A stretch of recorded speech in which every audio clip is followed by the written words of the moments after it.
आचार्य जी प्रणाम। आचार्य जी, मैं आपको पिछले लगभग 1 साल से सुन रहा हूँ। जैसा कि आपने कई वीडियोस में बोला भी है कि एक आम इंसान के जीवन में कुछ चीज़ें हैं जो उसका जीवन की दिशा निर्धारित करती हैं। उनमें से जैसे नौकरी और विवाह। तो मेरा क्वेश्चन विवाह से रिलेटेड है।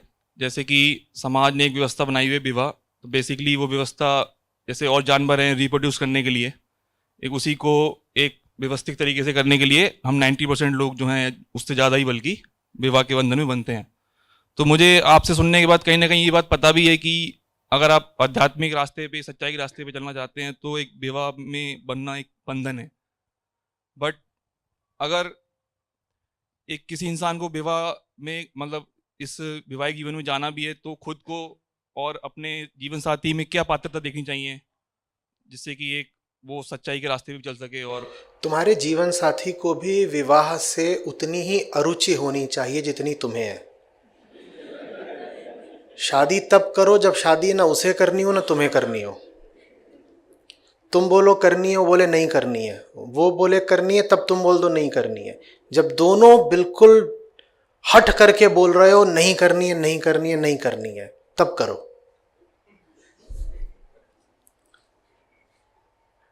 जो कोई आतुर हो शादी के लिए, उससे तो ऐसे भागना जैसे भूत से भागते हैं।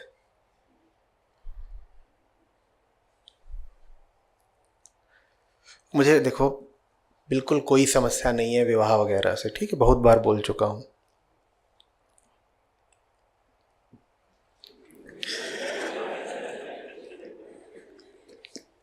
विवाह माने क्या होता है?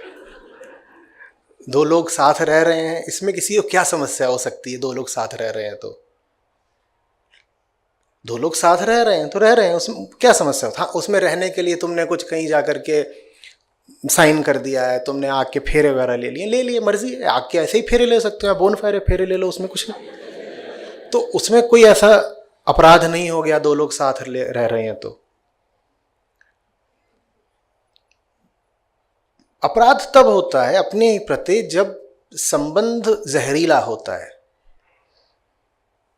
दो लोगों के साथ रहने में कुछ नहीं हो गया, लेकिन उसमें जो विष होता है, जो टॉक्सिसिटी, वो गड़बड़ होती है ना।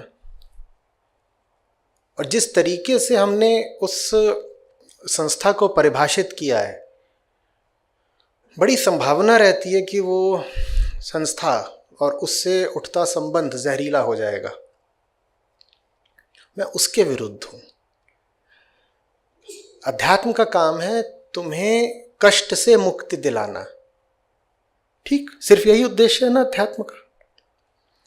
तुम्हारा अपना भी क्या उद्देश्य है जीवन में? कौन हो तुम? अतृप्त चेतना। तो तुम्हारा अपना भी क्या उद्देश्य है जीवन में?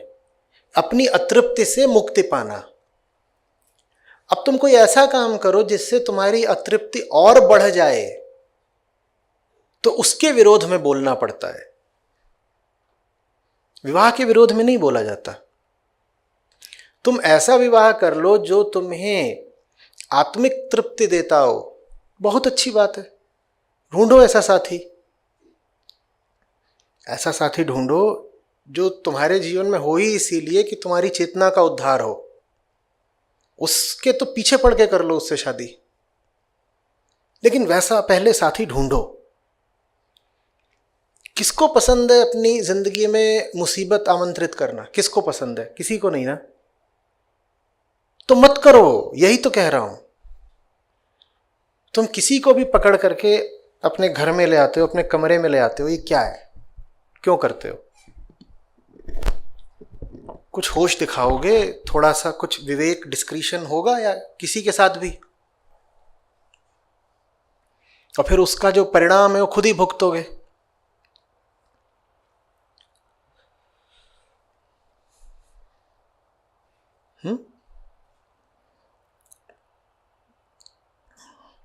विवाह अगर करने में बहुत रुचि हुई तो कम से कम 2 साल, 2 4 10 5 साल लगा करके किसी ऐसे को ढूंढो ना जो इस लायक हो, जिसके साथ संगति रख सको।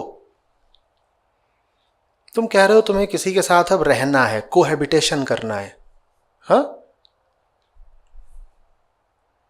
उसका तुम सोचो तो तुम्हारी जिंदगी पर कितना असर होगा। हम संगति कहते हैं, तुम्हें उसकी दिन रात की संगति मिलने वाली है।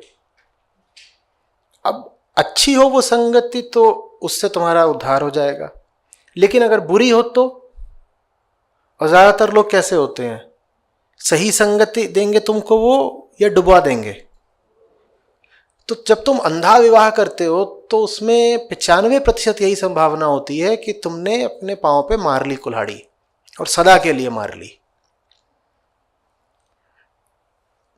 कर्म तो मैं कहता ही हूं कोई अच्छा बुरा होता नहीं, विवाह भी कर्म है एक। कर्ता होशपूर्ण होना चाहिए। होश में रह करके अगर तुमने साथी का चयन करा है, बहुत अच्छी बात है, लेकिन जहां रूप सौंदर्य और वासना आ जाते हैं वहां होश तो पहले ही मर जाता है ना, कि नहीं मर जाता। सबसे ज्यादा बेहोशी में अगर हम कोई काम करते हो तो यही है, विपरीत लिंगी के साथ प्रेम। बोलते भी हैं फॉलिंग इन लव। इतने बेहोश थे गिर गए, और ऐसी जगह गिरे हैं कतई बदबूदार गटर की कोई बाहर निकालने को भी तैयार नहीं है, और धर्म और कानून ने उस गटर के ऊपर लोहे का ढक्कन लगा दिया है, चाहो भी तो अब बाहर निकल नहीं सकते।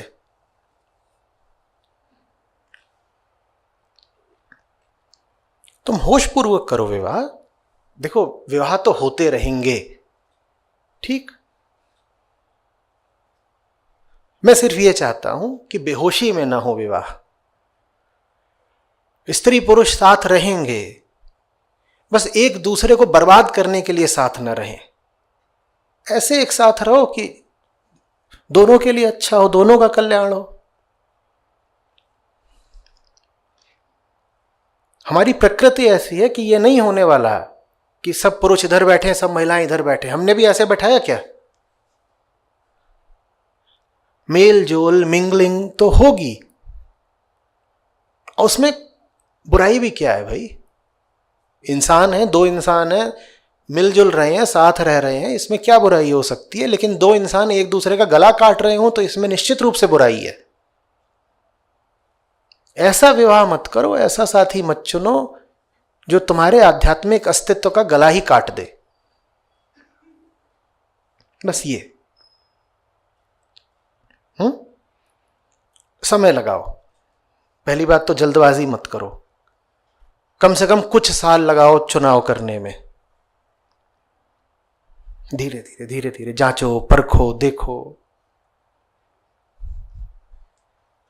उम्र बढ़ने दो, जल्दी मत करो। 22-24 कोई उम्र नहीं होती, कम से कम 30-35 तो पार होने दो। हंस क्या रहे? आपको आता क्या है 22, 24, 27, 28 में कि आप जीवन साथी का चयन कर लेंगे? कपड़ों का ठीक से चयन करना आता नहीं, नौकरी का ठीक से चयन करना आता नहीं। कोई कह दे जाओ मोजे खरीद लाओ, उसका ठीक से चयन नहीं कर पाओगे। कोई चीज जिंदगी में ढंग की चुननी आती नहीं। पति या पत्नी चुन लोगे तो वक्त लगाओ थोड़ा, कम से कम मैं कह रहा हूं 30-35 पार हो जाओ, और अच्छा है अगर 40-45 पार हो जाओ।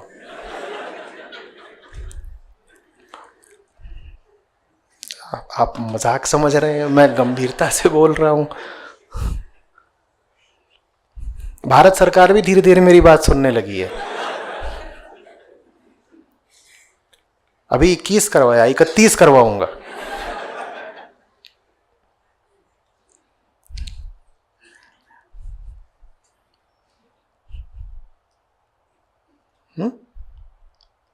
कोई बुराई नहीं है, कोई बुराई नहीं है। मैं विवाह के पक्ष में हूं ऑफिशियली।